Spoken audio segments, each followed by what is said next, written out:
Io vorrei dire con molta chiarezza, anche perché io non vorrei che portassi io, come dire, un po' di sfortuna ai carichi che vado a ricoprire, perché fin quando ero assessore alle politiche sociali c'è stata la moria di tutto, non delle vacche, di tutto. Oggi apprendo, strombazzando, il governo finalmente ha messo tante di quelle risorse sulla SLA e su quant'altro, quando noi abbiamo amministrato 4 anni a risorse zero. No. Ma comunque, al di là delle ironie, ma ben vengano quando poi c'è sempre un governo nazionale che capisce che quello che dicevano tutte le regioni, non solo la regione Campania, forse noi un poco in più perché eravamo più in difficoltà, ma ben venga quando le regioni hanno la capacità e la forza, anche se nel tempo, di farsi capire, di farsi comprendere. D'altronde noi niente abbiamo fatto più che amplificare la voce della gente che aveva diritto. Beh, la stessa vicenda si verifica per quanto riguarda il problema abitativo,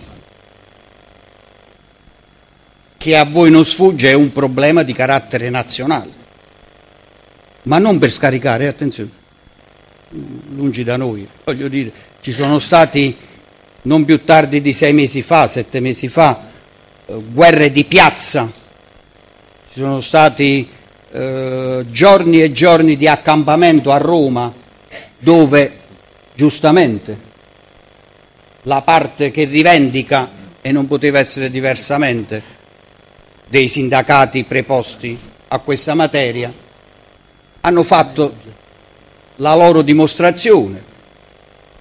Ovviamente nella conferenza Stato-Regioni, quella che riguarda propriamente il problema della casa, tutte le regioni hanno portato avanti questa battaglia, però guardate, non c'è peggior sordo di chi non vuole ascoltare. Era al primo punto dell'agenda del governo Renzi, non per scaricare, il problema abitativo. Ma se il governo lo ha derubricato, completamente derubricato, non ascoltando né le regioni che ancora oggi,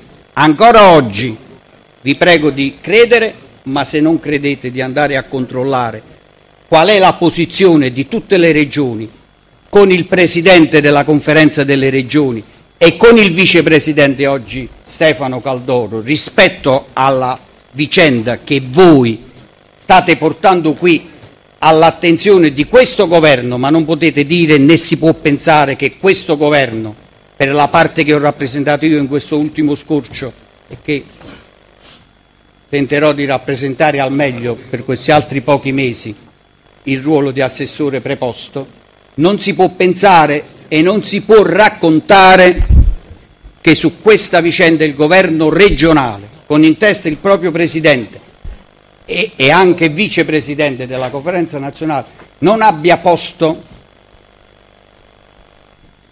i problemi che voi oggi ponete a noi e che rafforzate ulteriormente noi, governo regionale della Campania, per poter ulteriormente andare avanti su questo percorso. Quindi io condivido le preoccupazioni, caro capogruppo Topo, che sono anche quelle del nostro governo regionale, e mi limito a precisare soltanto alcuni aspetti su cui la mozione in termini costruttivi pone l'accento. Dico in premessa che il trend di pagamenti degli ultimi 4 anni nel settore delle politiche abitative denota un andamento drasticamente discendente, e questo a causa della tagliola del patto di stabilità, e tu, caro Topo, lo hai detto, che fa sì che si attribuisca all'assessorato che rappresento purtroppo un tetto di spesa evidentemente, come voi ben sapete, insufficiente. E quindi diventa difficile. Come si fa a contestualizzare questo dato che prevede un'esigenza ad oggi, io ti dico, di 25 milioni? 25 milioni solo per il fondo Fitti e per quello della morosità incolpevole a cui facevamo riferimento. È un tema che io ritengo, con il rafforzamento vostro, vada affrontato in particolar modo, ed è di queste ore un tavolo permanente tra questa struttura, questo assessorato, questo assessore e l'assessore Giancani. Certo, non le andiamo sbandierando, stiamo lavorando e stiamo lavorando intorno a un tavolo per capire in che modo poter, quando prima, liberare queste risorse, perché le risorse quelle lì ci sono, queste qui ci sono,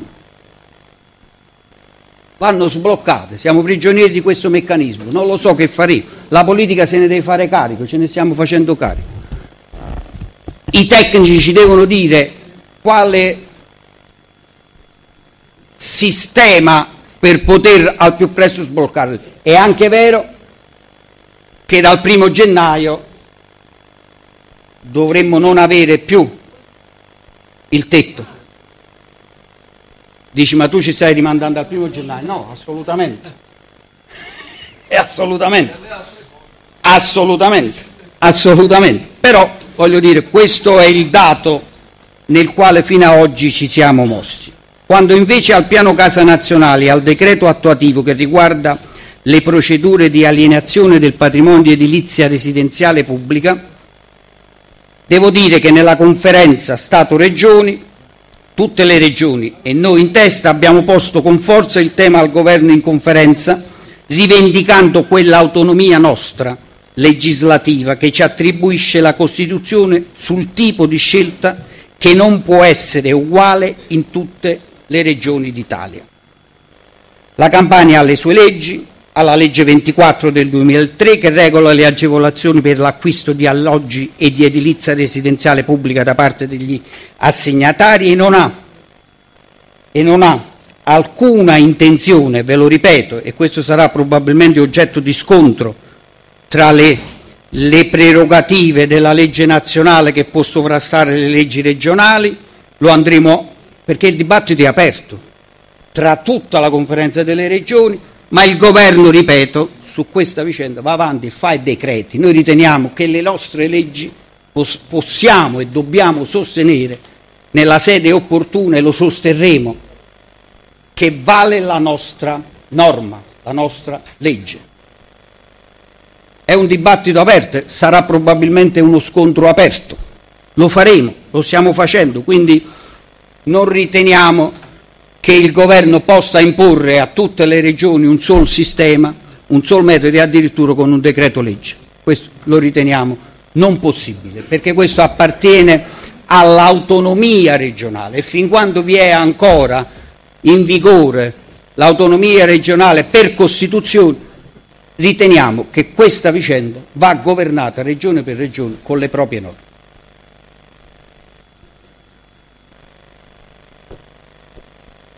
Sul patrimonio ACP voglio ricordare, non sono proclami, non sono annunci, voglio dire, sono fatti certi, per cui nessuno ha proclamato se non informato di quello che veramente si è fatto ieri con i protocolli che abbiamo fatto con gli ACP. Questa giunta regionale per la riqualificazione e per mettere in sicurezza e ammodernare gli immobili degli istituti autonomi case popolari e appunto dicevo proprio ieri abbiamo firmato i protocolli d'intesa con i 5 commissari degli istituti per circa 50 milioni di euro. Vedete, questi 50 milioni di euro, senza volermi prendere il merito, ma è stata un'invenzione e siamo riusciti a recuperarli e a metterli su questo capitolo. Non c'era un centesimo. Quindi abbiamo fatto uno sforzo di alchimia finanziaria. Li abbiamo trovati, sono pochi.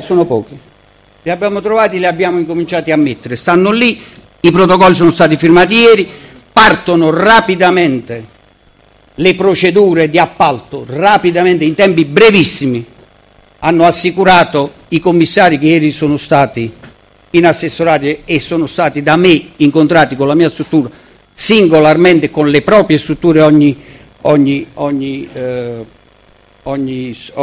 ACP, ogni istituto autonomo case popolari con la propria struttura, hanno già pronti i bandi che partiranno e io credo in tempi brevissimi si potrà immediatamente... Prego? Non ascolto, scusa. Quindi li leggerete da qui a poco e saranno pubblicati ed andranno ovviamente in favore. Io ve li posso anche descrivere. Si tratta di finanziamenti ovviamente europei, perché sono gli unici fondi ai quali riusciamo ad attingere, quindi sono immediatamente cantierabili e non sono sottoposti a nessun tetto. Parliamo per gli ACP, gli istituti autonomo case popolari di Avellino, 5 milioni e mezzo. Come sono stati distribuiti? Secondo dei criteri di popolazione, quindi voglio dire dei criteri oggettivi, non sono stati fatti di parti se non secondo un criterio proprio banale ma oggettivo. A Benevento 3 milioni e 7, a Caserta 6 milioni, agli ACP di Napoli 24 milioni e 2, a Salerno 10 milioni e 500 mila. Io ritengo che sarà opportuno, come voi avete chiesto, un approfondimento più ampio, avete chiesto una seduta monotematica su tutta la vicenda, per dirci chiaramente tutti, assumendoci tutti nella nostra funzione, chi governa e chi fa opposizione, in che modo si può e si deve tracciare un percorso per quanto riguarda le politiche abitative.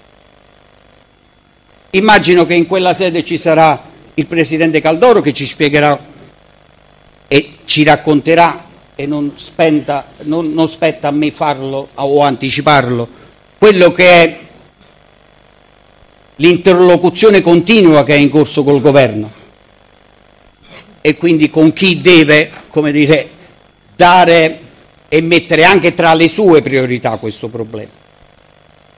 Per cui io sono d'accordo, voi l'avete sollecitato, avete fatto bene, non è la prima volta che il Consiglio assume iniziative di questo tipo, l'abbiamo fatto insieme, se vi ricordate, appunto proprio sulle politiche sociali, in un momento in cui si doveva recuperare risorse perché decidemmo insieme che in quel momento, per quella difficoltà che oggi per fortuna piano piano si sta ridimensionando, dovevamo fare uno sforzo e cambiare le priorità e la scaletta delle priorità che avevamo tutte. Va bene, ci siamo, ognuno farà la sua parte. Noi utilizzeremo al meglio, nella funzione che ci resta per questi mesi, tutto ciò che ci sarà messo a disposizione. Vorrei dire che non ci siamo mai sottratti, perché vedo qui gli autorevoli rappresentanti delle varie sigle sindacali che seguono con intelligenza, capacità, buonsenso, danno anche consigli seri, non ci siamo mai sottratti ai vari tavoli che sulle varie situazioni ci hanno chiesto e continueremo a farlo, e lo faremo e ci diremo volta per volta in che modo affrontare i problemi. Per cui io penso che va bene, è un atto, è uno scatto di, come dire, non di orgoglio, è un rafforzamento che il Consiglio regionale, la Regione Campania fa su questo tema, che però, consentitemi di dire, tutti insieme dobbiamo anche andare a dirlo a Roma. Noi lo stiamo già facendo nella funzione nostra, immagino che lo facciamo tutti e ognuno lo farà per la propria parte.